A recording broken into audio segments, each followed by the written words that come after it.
Buenas tardes, continuando con nuestro Congreso Internacional Latinoamérica, Tradición y Globalización en el siglo XXI. Bien, tengo el honor de presentar, ¿verdad?, a la maestra Mariana Ayusi Hernández Ibarra, por supuesto, quien nos dará una plática sobre el tema Los planes de estudios de la educación superior y la globalización. Voy a hablarles un poquito de toda una trayectoria que tiene, ¿verdad? Pero en este momento sabemos que es su mamá, es maestra. Bien, ella es egresada de la Universidad Autónoma del Estado de Morelos. Ella tiene una licenciatura en Psicología y graduada con mención honorífica en la maestría en Historia de Arte en el Centro de Investigación y Docencia en Humanidades en el Estado de Morelos. Cuenta con una trayectoria laboral de 10 años en áreas administrativas y diseño curricular dentro de instituciones educativas. Actualmente dirige el Departamento Académico de Psicología y es directora de la licenciatura en Psicología de la Universidad Internacional. También actualmente ella está estudiando el doctorado en Administración en nuestra Universidad Internacional. Brindemos un fuerte aplauso a la maestra. Bienvenida. Hola, gracias, buenas tardes. ¿Se escucha? Sí, se escucha. Bueno, como notarán, la formación es variada. Digamos que le fui pasando entre psicología, que sería estudiar la conducta del ser humano, y luego saltar a estudiar historia del arte, que es lo mismo, es decir, la manifestación artística pues es la expresión del mismo sujeto, ¿no? Nada más que en lugar de conducta pues utiliza un lenguaje que es el lenguaje artístico. Entonces algunos dirían que fue ahí como cambiar el rumbo, yo digo que es mantener el rumbo, simplemente enriquecerlo. Y pues debido a la experiencia laboral de los últimos años, principalmente en instituciones educativas, pues surge el interés de estudiar el doctorado en administración.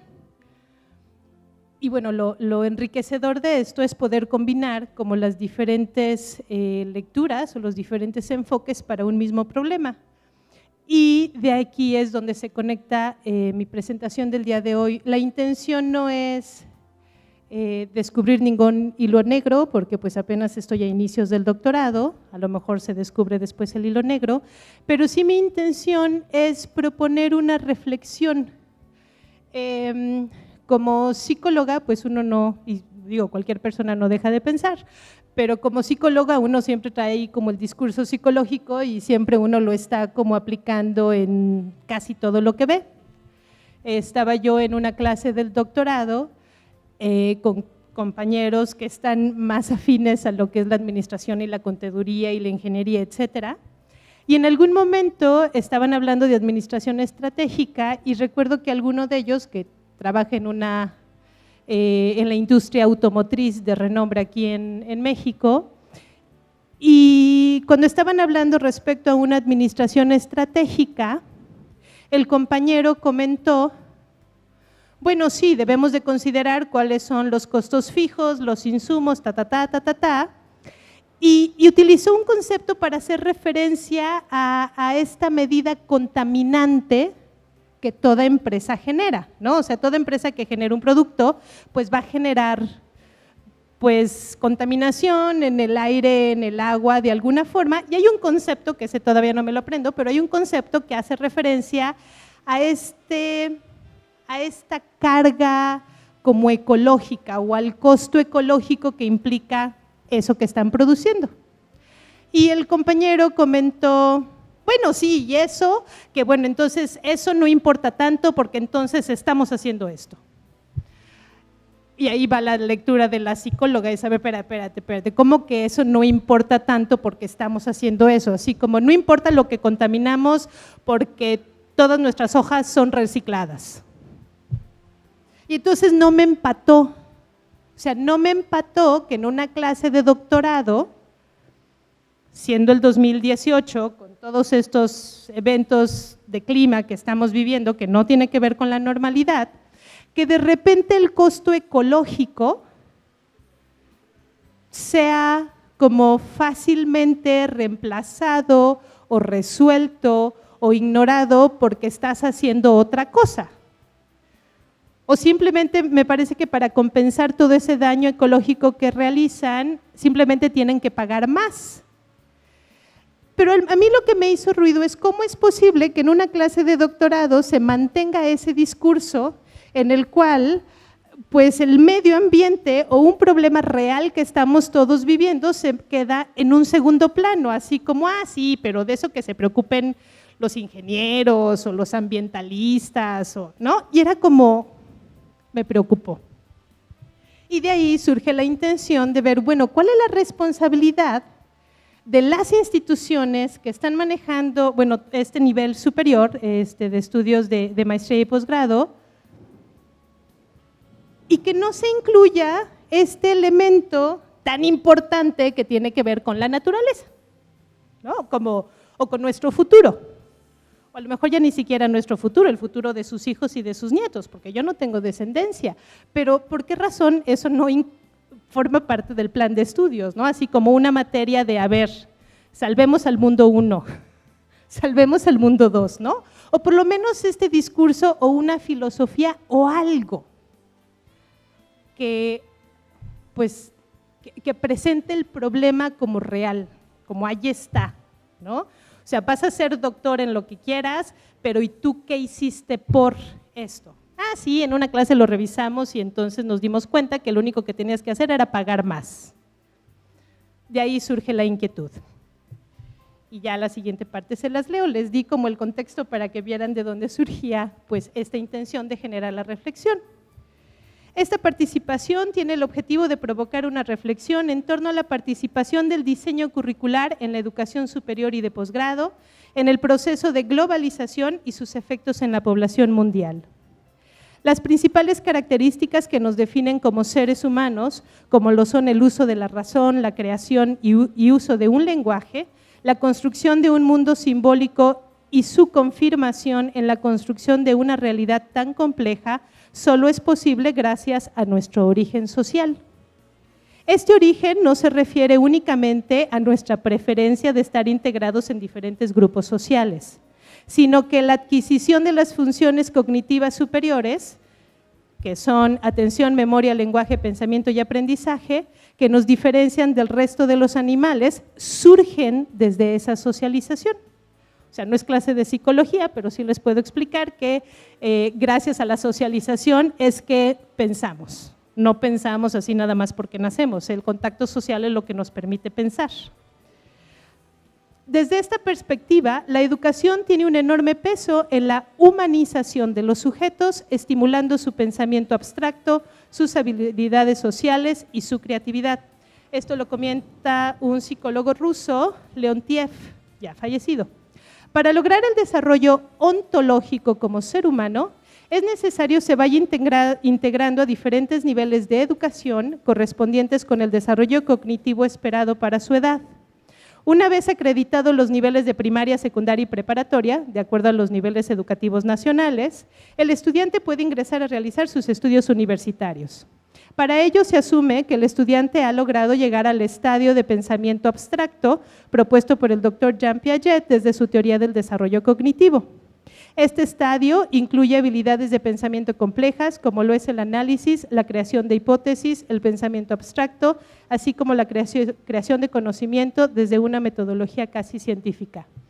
Esto tiene que ver con, bueno, hay diferentes teorías en la psicología que explican el desarrollo cognitivo, que tiene que ver cómo vamos formando estas estructuras de pensamiento que nos permiten interpretar la realidad.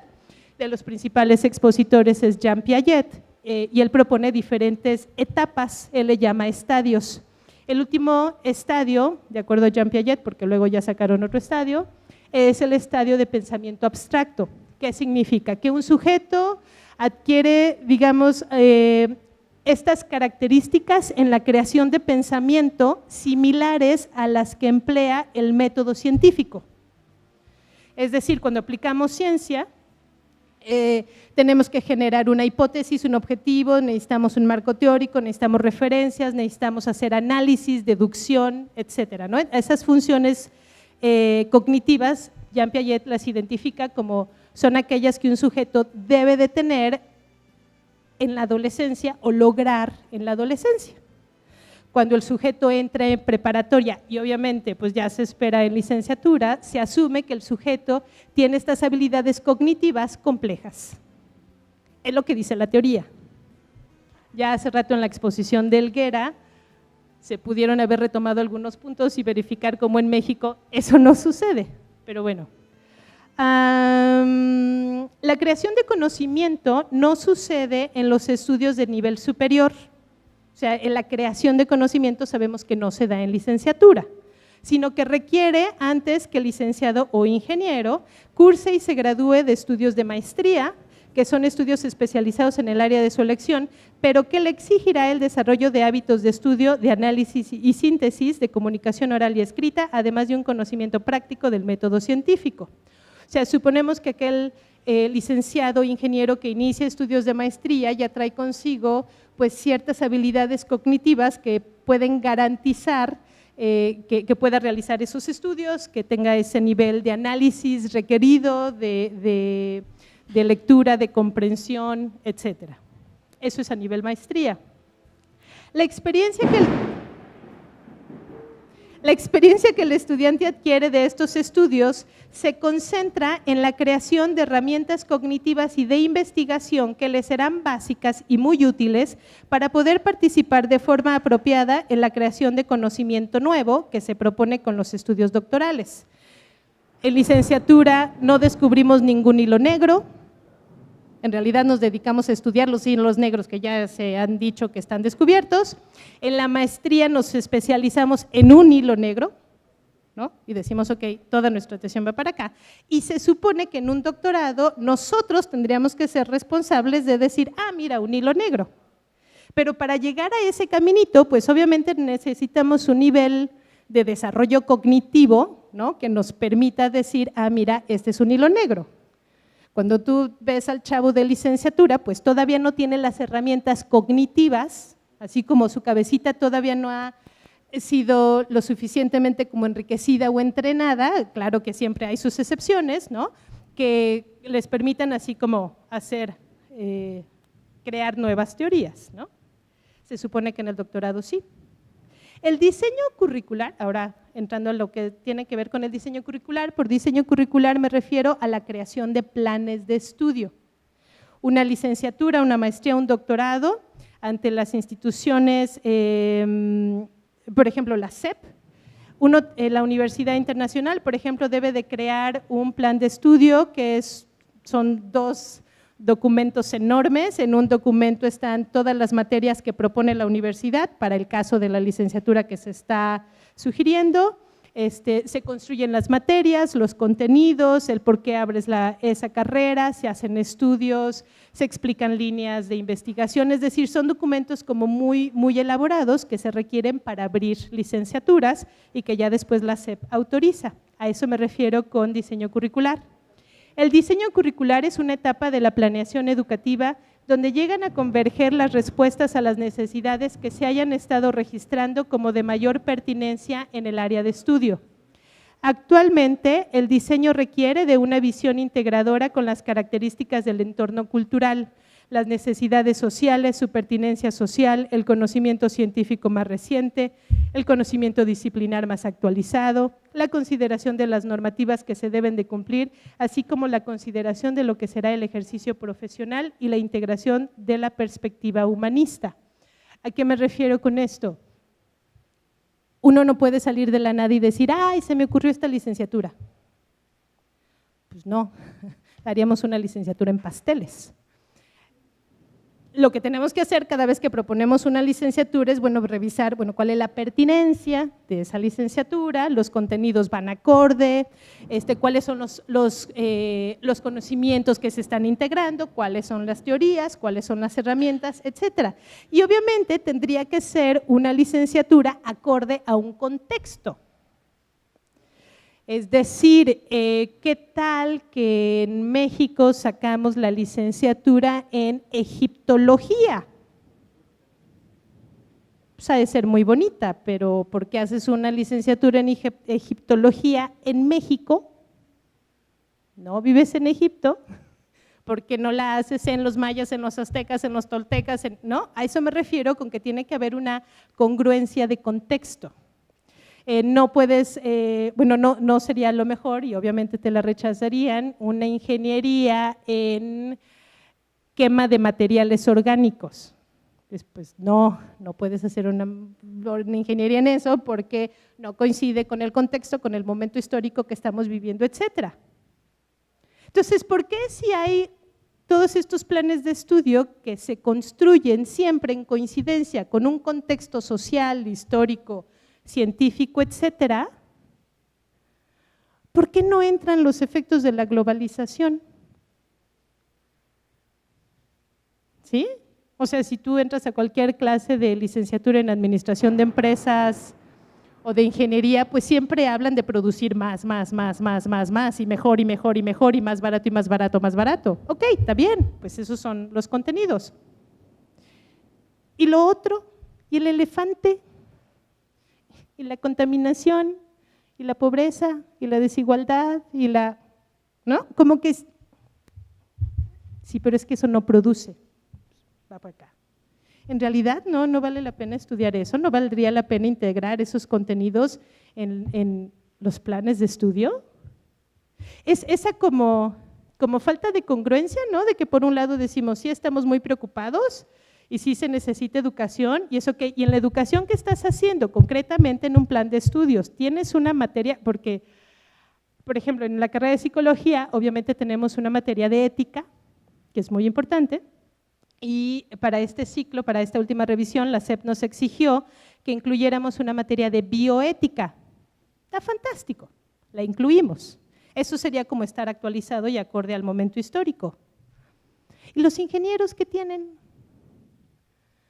¿Y los administradores qué tienen?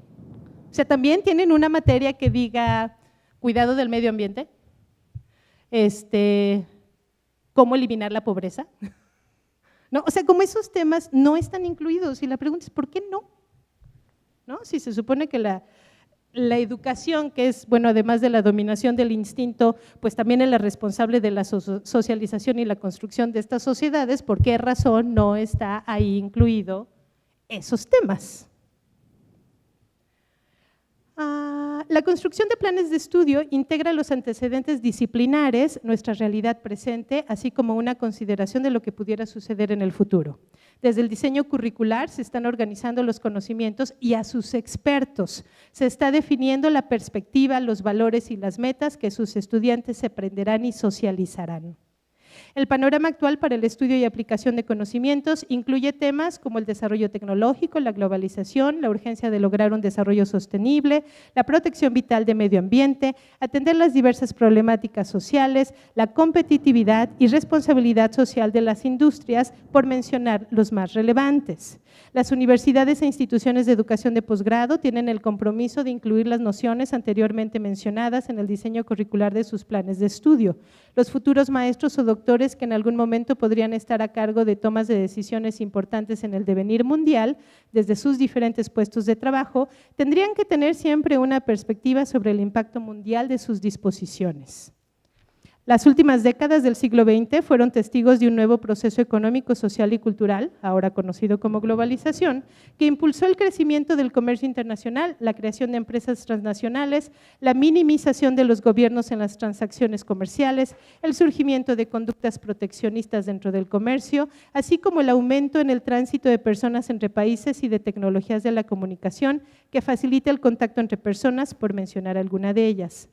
Estas nociones nos van marcando las pautas a partir de las cuales surge una sociedad moderna, misma que requiere de competencias profesionales específicas que deben de ser resueltas desde los currículos.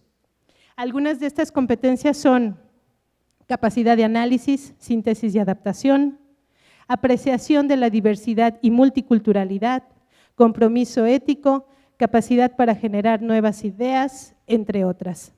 Aquí sí debo de reconocer a la Universidad Internacional, que tiene programas de multiculturalidad, que los chicos están en espacios normalmente conviviendo con extranjeros, de que hay materias que incluso se dan en inglés, y lo que siempre se está promoviendo es precisamente este contacto constante entre culturas, entre naciones, que les permita a los chicos aprender a vincularse diferente, ¿no? Eso hay un Inter, tiene palomita, digo, todavía no tiene las materias de Salvemos al Mundo, pero ahí van, ahí vamos, porque aquí trabajo. La participación ciudadana en la atención de las diversas problemáticas que afectan a la comunidad está relacionada directamente con el nivel y calidad de la educación que ha recibido. La globalización ha traído consigo diversas problemáticas como es la desigualdad, la pobreza, la marginalidad, la destrucción al medio ambiente, así como diversas enfermedades. El panorama actual presenta circunstancias de desigualdad, destrucción y posible desabasto, que nos advierte que de mantener los mismos hábitos, la naturaleza y la sociedad podrían iniciar un paradigma diferente, muy probablemente desafortunado para la mayoría de la humanidad. Una de las principales características del estadio de las separaciones formales, regresando a Piaget, que se propone dentro de la teoría piagetana, es la capacidad de anticipación y planeación. Pensar en el futuro es complejo. Es más fácil pensar en el presente. Pensar en el futuro, que sería anticiparte, que sería planear, ¿no? Que siempre le digo a mis estudiantes, tengo 10 pesos, ¿qué hago con los 10 pesos? Ya se imaginarán lo que me dicen, ¿no? Para que me los gaste en ese momento. Digo, oye, ¿y ya te preguntaste cuánto tiempo voy a tener estos 10 pesos? O sea, estos 10 pesos son para de aquí a cuándo. Eso sería prevenir, eso sería planear, ¿no? Y normalmente los chicos es, no, ya, cómprate una chela, métele crédito a tu celular, o, ¿no? Y no, pero espérate, esos 10 pesos, ¿para qué son? O sea, ¿cómo sé que mañana voy a tener algo que comer? ¿No tendría primero que preocuparme si mañana tengo algo que comer antes de gastarme los 10 pesos? Ese ejercicio de pensar en el futuro forma parte del pensamiento complejo. Para aquellos que vivimos en México y que conocemos un poco la dinámica, podemos entender en cuántas cosas nuestra economía y la economía de muchas familias se ve afectada precisamente porque no hay un pensamiento sobre el futuro. Lo único que pienso es, ahorita tengo 10 pesos, ¿para qué me alcanza? Ahorita. No, pues ahorita me alcanza para comprarme un celular de 25,000 pesos. Sí, voy a dar estos 10 pesos por los siguientes 5 años mensualmente y en eso me va a salir el celular, ¿no? Este ejercicio de pensar, bueno, ¿y cuántos meses, cuántas semanas voy a pagar y cuánto dinero va a ser al final? Eso es pensamiento complejo. Sé que ahorita que lo explico y ustedes que están aquí van a decir, ay, obvio, cualquiera hace eso. ¿Sí? Vayan a Coppel, vayan a Electra y cuenten a todas las personas que no hacen eso. ¿Es un problema real? Yo creería que sí. Claro que la economía pues así se mantiene, ¿no?